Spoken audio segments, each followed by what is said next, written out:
And I'm very glad to be here and share a little bit about user research. So I will just get started and share my screen. Just let me know when you guys can see.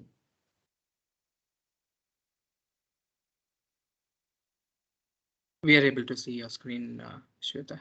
Please carry on. Yeah, thank you. All right. So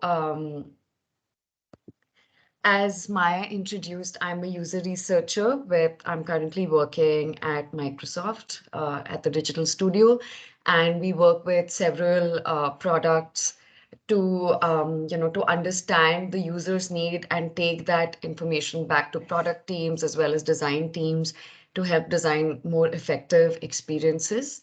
My background has been in design and research, and prior to this, I worked at SAP SuccessFactors, where I was leading research.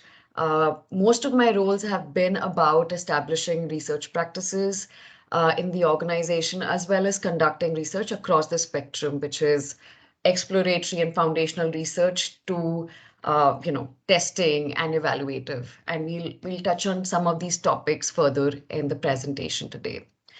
So today, I just want to talk a little bit about the basics of user research, as well as delve a little bit into the methodology and how we do it. So we'll touch upon why research is important in designing effective experiences and how typically it's conducted in the organizations.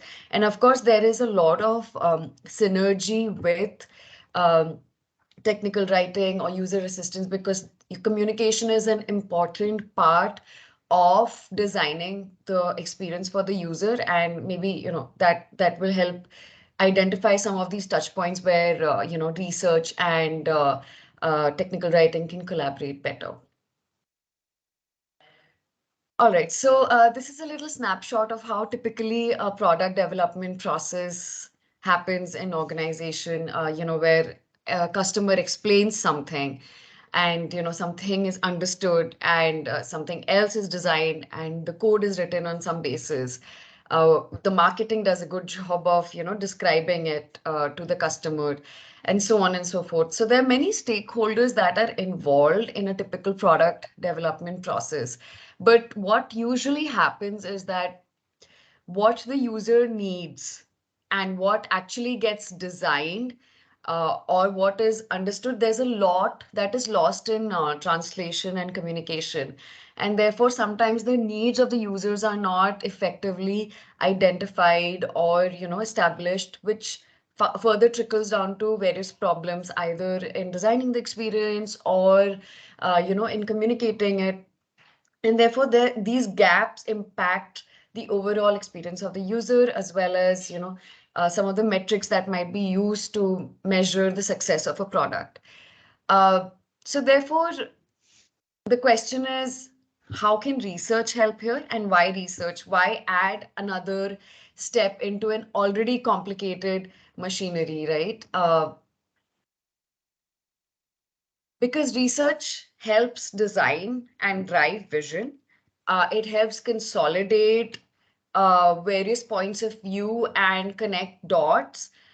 So it's not just like a verbatim that you collect from the customer or the user and share it, but rather there is a science behind it where you actually analyze the information, identify patterns, and then convert those patterns into actionable insights that can be used by product and design teams, or even user assistants or technical writing teams to communicate better.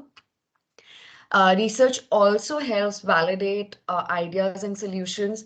So it can either come in the beginning, where it helps you define the strategy of a product, or it can come towards the end of the product development cycle, where it can help you validate and see if the product or the prototype that has been designed is on the right track and users find value and it is solving their problems. Research also helps measure the success of product, because although there are metrics that are available in the industry, like there is, you might have heard of NPS or SUS score. Basically, these are metrics that are used to measure how effective or how well a product is designed. But it's a very like usually product differs from each other. So it's difficult to put it under a standardized or a generic metric. So often research helps establish those specific metrics that a product requires to help measure the success of it. And how we do this currently is we spend a lot of time with end users, right? We speak to them. We have various methodologies, various tools and techniques to, collect data. It can be in the form of, unmoderated. It can be in the form of an unmoderated methodology like surveys, where you send out a questionnaire and the data is collected, or it can be moderated, where a researcher actually puts together a session, invites the users to the session to that session and takes them through those questions in a one-on-one interview, or in a usability testing scene where they might give them some tasks to do and then observe how well are they able to navigate and complete those tasks, what are the challenges and pain points that they have. So once they spend all this time collecting the data, the researcher's job really is to discover insights, and there lies a little bit of the magic, because there is a huge difference between an observation and an insight. Observation is something that we observe and is a first degree of information, whereas insights is something deeper, right? Like it's you keep on asking why to a point where you're able to connect certain pieces of the data and come up with an insight for the product. And the last bit is that revealing patterns and identifying opportunities. All of this effort is essentially to gather data that is actionable, right? So even though we are studying behavior, and behavior is always a little bit in the gray area, the idea is not to share insights in a form that is abstract, but something that is actionable for the product. Like we can talk about maybe the way information is presented, or it can be the way that the layout is designed, or the navigation for the user.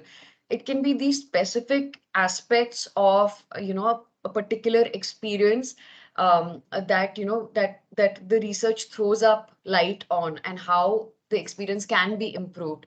So the insights are always shared in a format that is actionable, that the product design or user assistance team can take, they can take action on.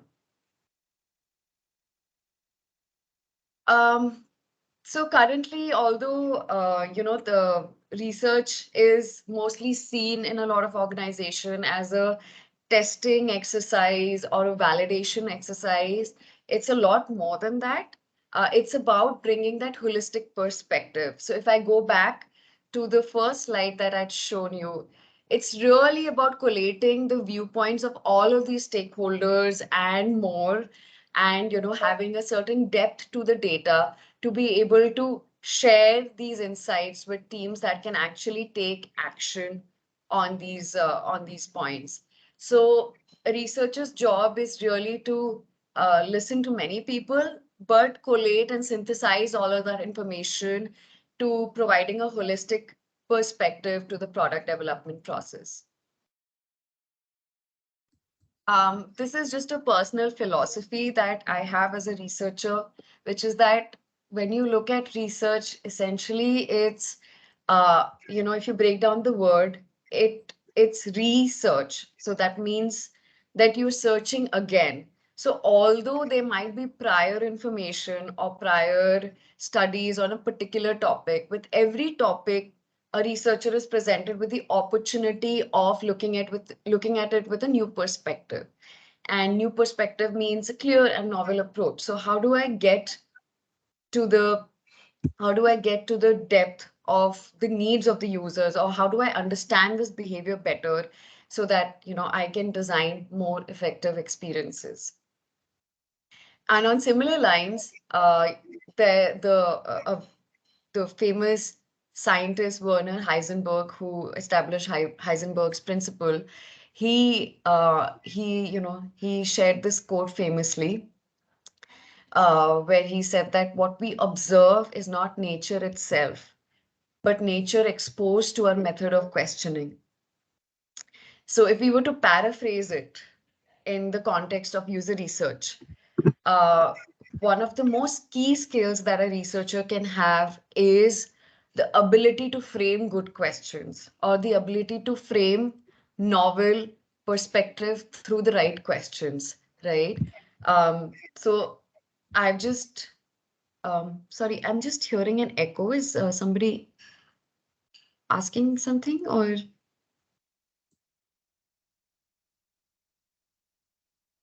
Just 1 second, Shweta. Trying to Yeah. mute. Or All right. Yeah.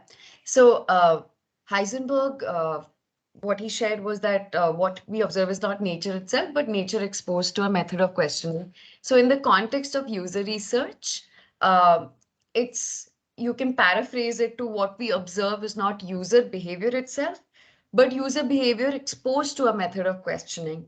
So if you were to look at it from the point of view of user assistance or technical writing, then often, when we're writing something, we're trying to think from the perspective of the user, of, how they would consume this information, what would be helpful for them, what are some, terminologies that probably that they might not really, they might have difficulty in understanding, and how do I simplify that information for them?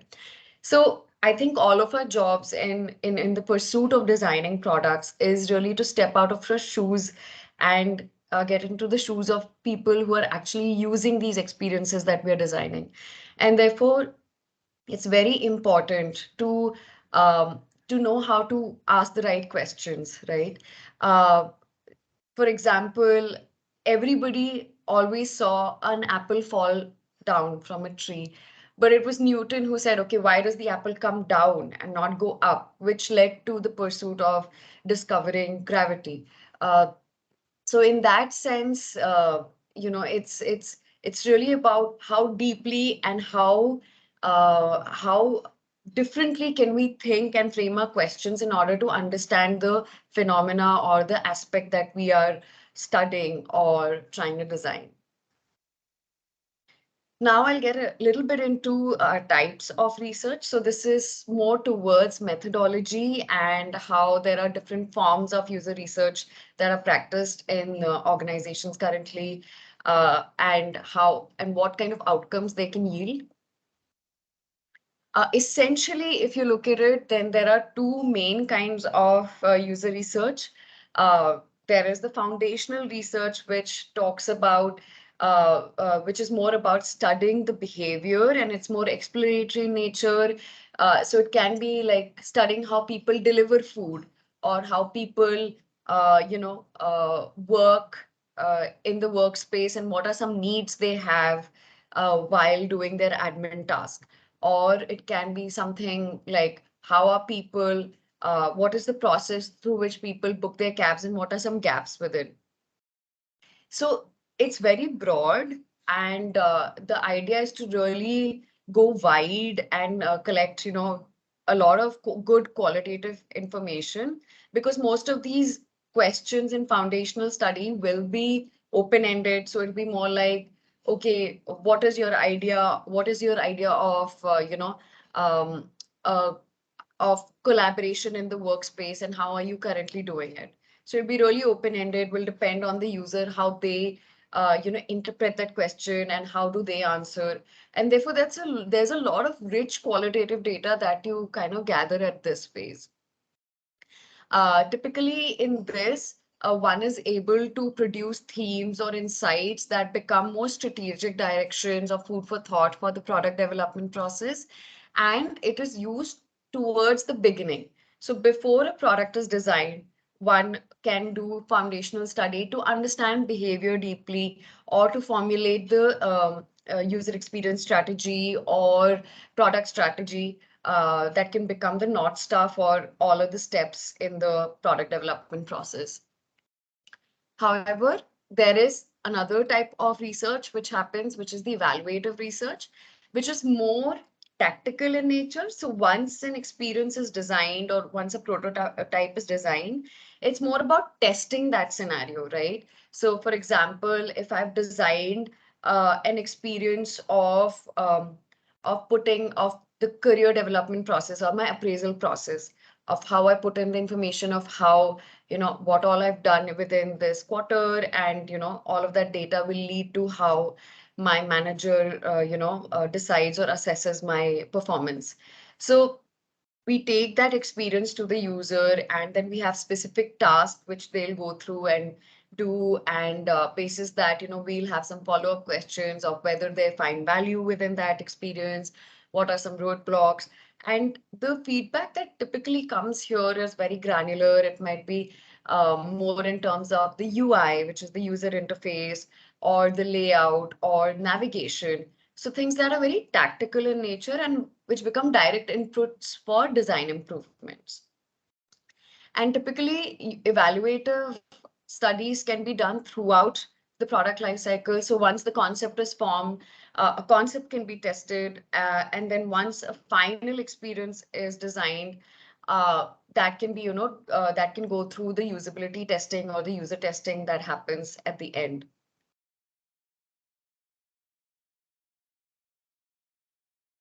So here are a little, few outputs that typically come out of these studies.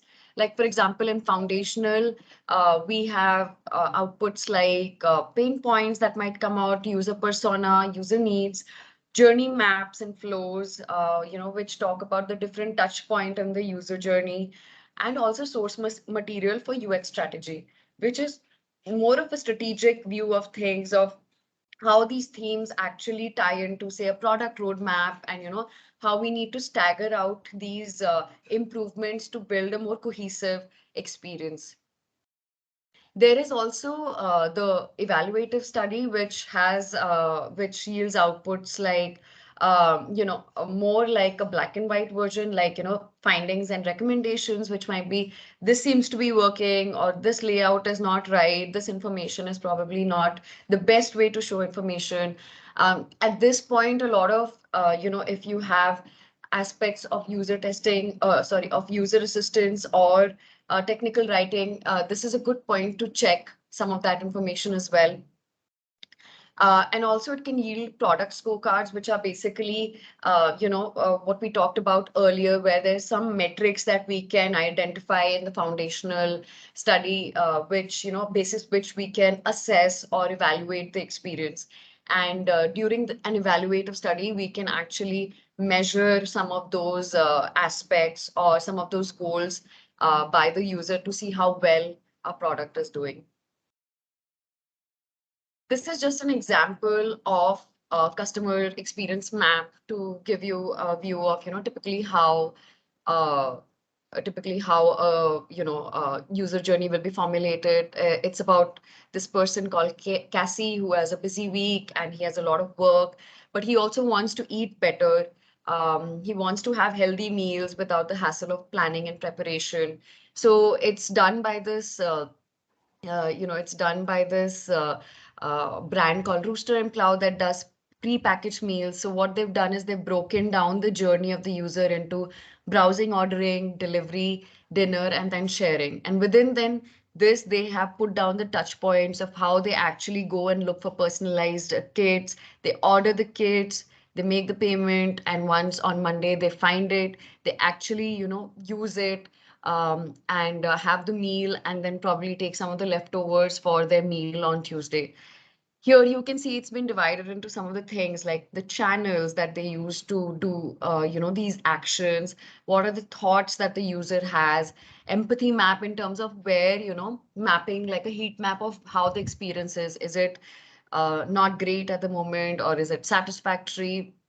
This can also become a good exercise for user assistants or technical writers to see, okay, what are the phases where there actually is a lot of, pain point for the user, and how can I probably come in to help ease out that pain point.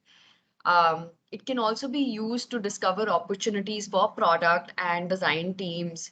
For example, the fact that they might use the meal directly into the microwave might be an opportunity to design more recyclable and microwave safe packaging, right?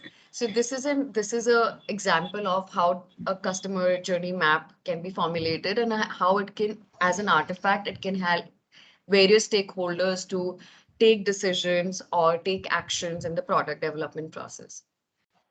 This is an example of a persona wherein, it's really bringing the user alive.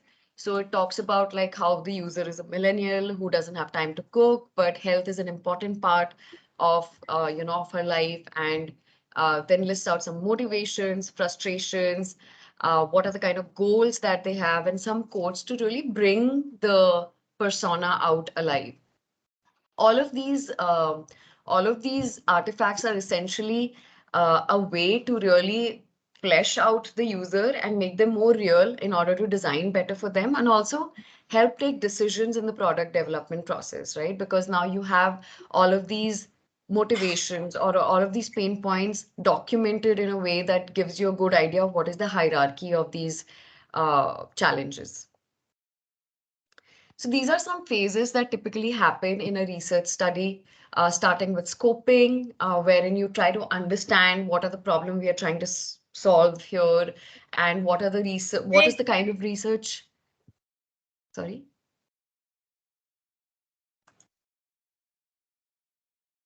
Was there a question? Sorry. No, I guess, Shweta, someone's was unmuted. Please Okay, go no on. problem. No problem. Okay, so within scoping, it's more about understanding what is the format of research that makes sense in this particular context, planning for the study, putting together the documents that you might need, recruiting the participants you might need for the sessions, and then conducting the sessions. And once you've conducted the sessions and done the interviews, or sent out the survey and collected the data, there's a lot of information that you have, which you then analyze and cluster into themes to translate them into insights and recommendations.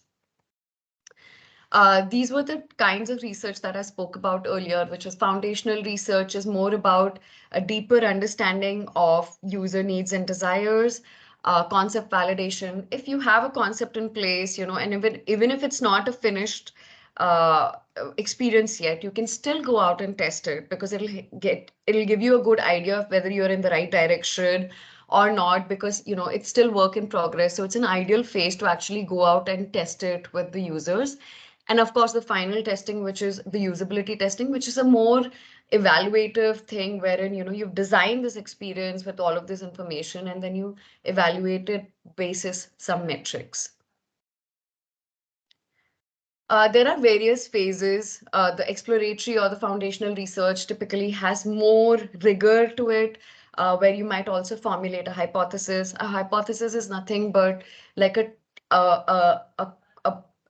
question that you want to test, or a area you want to focus within the research. And of course, this takes longer time, whereas rapid concept validation and the usability testing is more rapid, so it can be done quicker, maybe in a week or 2 weeks time, wherein you put down the concept and the questions, quickly recruit, and then run the study. This typically takes more time because you try to gather information from literature that is available, secondary research, as well as gather a lot of rich qualitative data. And a rich qualitative data always takes time. So if there are more participants, it will ideally be richer data, and it will take more time to synthesize it. So why are we doing research is essentially to help make better decisions and help design better experiences for the user. So it's an effort to support designers or product manager, or even technical writers who are actually doing the work to design these experiences. So research helps you back a decision or a product decision that you're taking. It helps you, consider the alternatives, consider the trade-offs, and also the argumentation that leads to the final decision. So essentially, we are doing all of this as an effort to really place the user in the center. And once you place the user in the center through all of these tools and techniques, you actually have a view of what they need, and we are able to design valuable and delightful experiences for them. So that was a little bit about user research. I hope this helped you understand how it's currently done and what is the value of conducting the user research in the product development process, and open to questions now.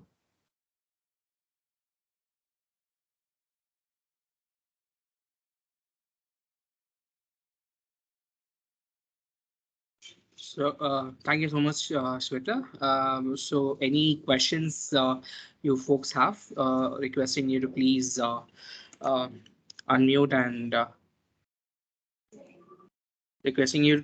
unmute and ask your questions. Or you can- So yes, I have the first question. I am Pallavi here, Shweta. So this was a very insightful session for me, definitely, and I learned a lot about how user research is done. Does that also include, all those when you are researching about how basically how more user friendly you are going to make a product or the UI? But does that also include, the look and feel? I mean, how do you take up the color combinations, and what do you do to basically increase the, probably an image or an icon, and how do you go about something like that? Absolutely, absolutely, Pallavi. That's a great question.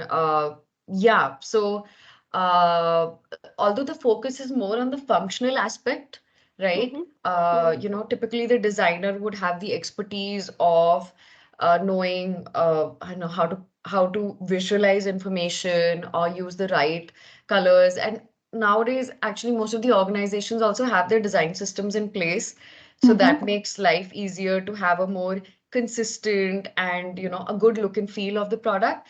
But from the point of view of functional, like for example, if a color stands for something, right? Like if I've right. highlighted an information in red which says, Mhm, okay, take attention of this, like maybe your learning is due, or these numbers don't match, you yeah, need yeah. to kind of relook into it.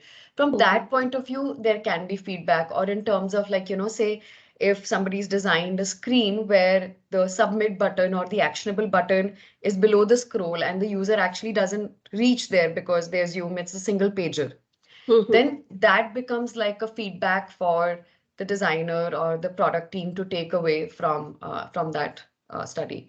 But visual okay. elements, yes, because that's a very key part of the user's experience when they interact with the product. So when you are researching and then working with the designers, and then again uh, test it rather to see if all the functional elements as well as the visual elements are going together, and then it is like uh, what I'll say, it's passed or validated from your side to the developers. Uh, Yeah, does typically, that, yeah. yeah? Typically, yeah. So it's more, so not so much like a pass, but Okay.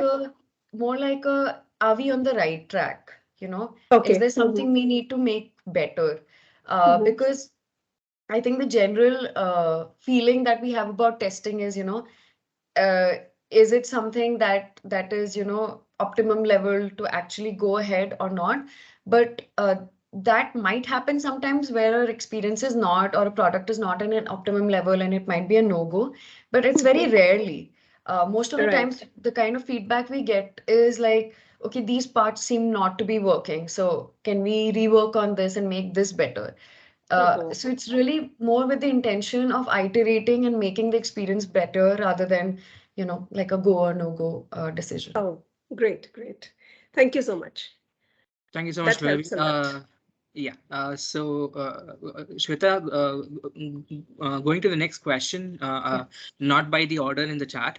sure. Yeah.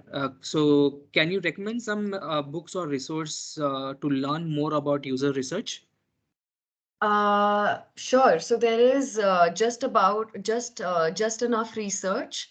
That's a great book to look at. Then there's also um, uh, maybe what I can do is I can add some of these resources within this deck and share the deck. For there is lean design that's also a great resource book to look Sure. at for some of these agile. Yeah, you can actually let us know, and when we share Yeah, the recording, along with the recording, this material, these details will be sent. sure. So yeah, and Yeah, just the to next, add to that, I think a good start is this book called Creative Confidence. It's by Tom and David Kelly. It's a very good book to start, adjusting to the mindset of research. okay. So jumping on to the next question, I think Vishaka here is having two questions rather. So I'm just going to club both of them.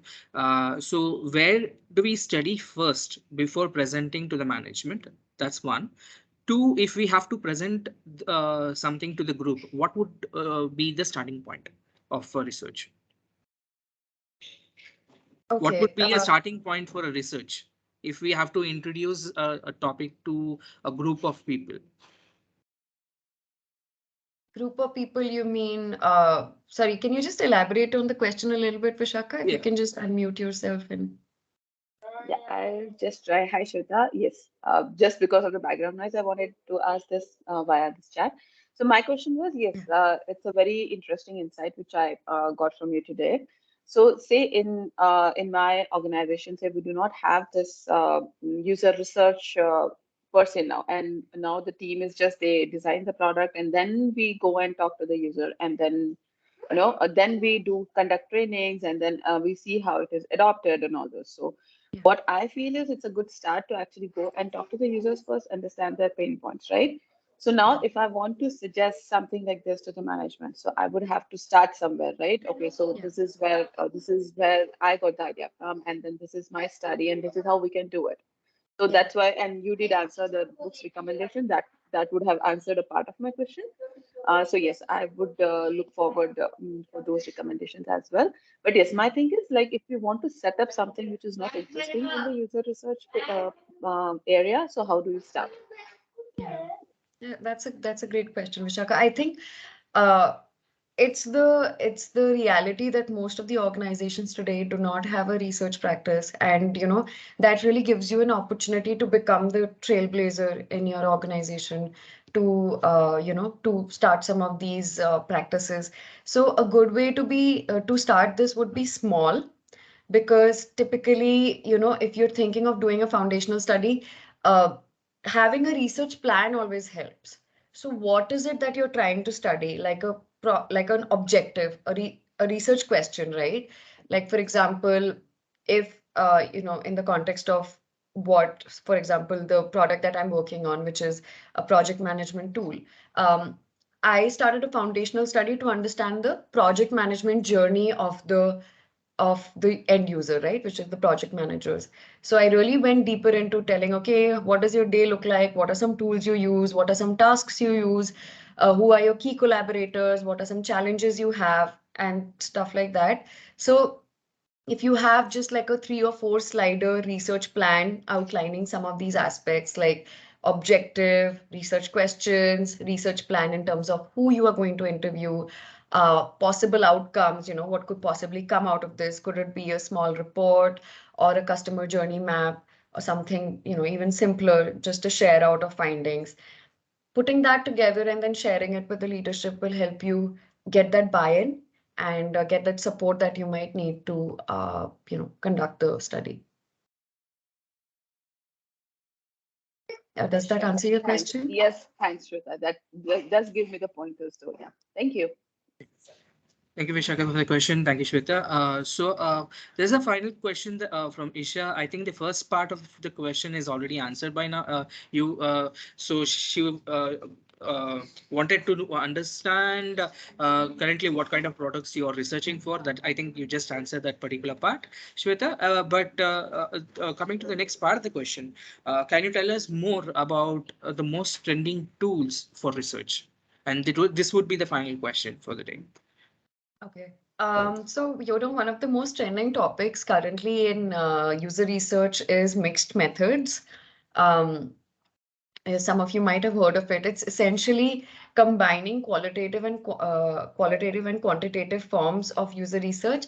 So that basically means that quantitative is like if I conduct a survey or something that is very quick. Like it can be a set of questions or it can be like a NPS score wherein I say, okay, rate this experience on a scale of 1 to 10. That becomes the quantitative data, right? Wherein I'm sending it out to 5,000 people and I get very fixed, kind of very specific findings that I need. Whereas qualitative is what I spoke about earlier in the foundational, where you have open-ended questions, right? And where you actually ask the users of what they need. Like for example, Netflix, when they were starting out, they did a foundational study to understand like how users were actually watching content on the web.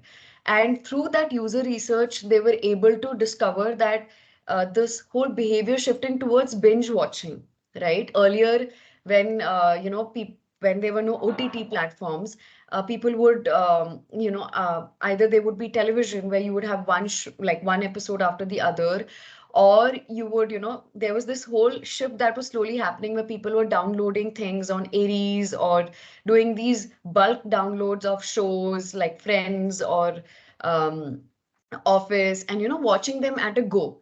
And they discovered that behavior and said, okay, the insight here is that people want to not watch like similar things, but they want to watch more of the same thing, which is they want to binge watch like an entire season in a week or in a day or over the weekend. And therefore they designed the content in the way that it allowed for binge watching. Right. So that is the kind of outcome that can come out of a foundational or a qualitative study. But quantitative study is like more fixed. It can say, okay, these are the 4 or 5 themes that are emerging, and then validate it with the users, saying that, do you agree? Would you do something like this? Yes or no? Right? There'll be very binary kind of questions. And then because like qualitative data, usually you do it with 5 or 6 participants, it's often not reflective of the entire population or the sample size that you would like to reach out to. So quantitative helps you then extrapolate those themes to maybe 5,000 or 1,000 people and actually see like if it's really a behavior shift that's happening, and then help you take decisions.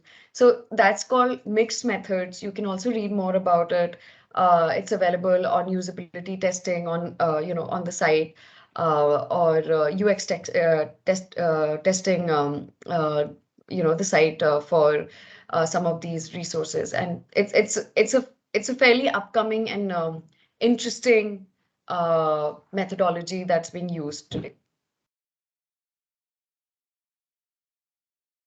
Okay, thank you so much. It's been a great session and a great insight. Thank you so much, Shweta, for this wonderful session that we had, especially